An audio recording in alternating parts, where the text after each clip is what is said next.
Censorship is a blocking, and whether it is self or other censorship, the censorship is moving us toward following or developing the rules of worldly survival of the world. So we're learning the rules of the world through all of the lenses that come from our own selves and our own experiences, as well as when others censor us through their lenses and their experiences through these worldly laws.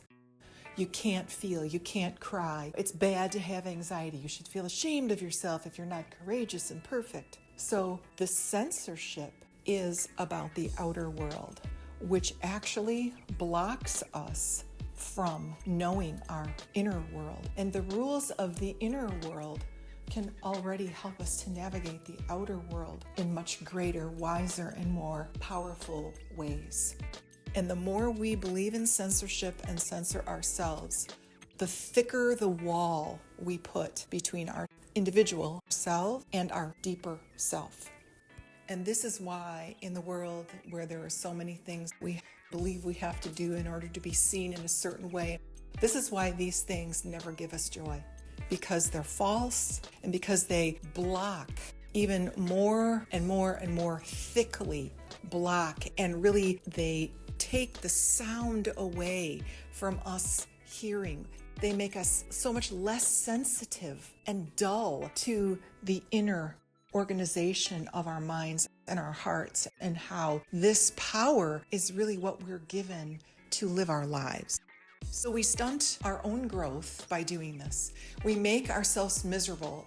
We censor ourselves into unhappiness, into impossible situations, because we can never be perfect enough, rich enough, beautiful enough, whatever enough it is in whatever way, educated enough, successful enough, right? We can never be enough, because this is the trick, that there's always more. There's always more.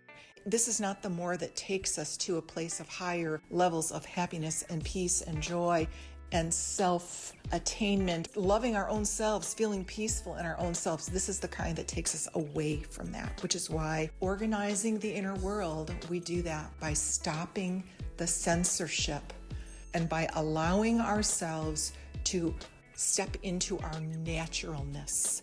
It's natural for us to feel things. It's natural for us, and we have to stop shaming ourselves or censoring ourselves into not being what we are, which is natural and of nature and of God.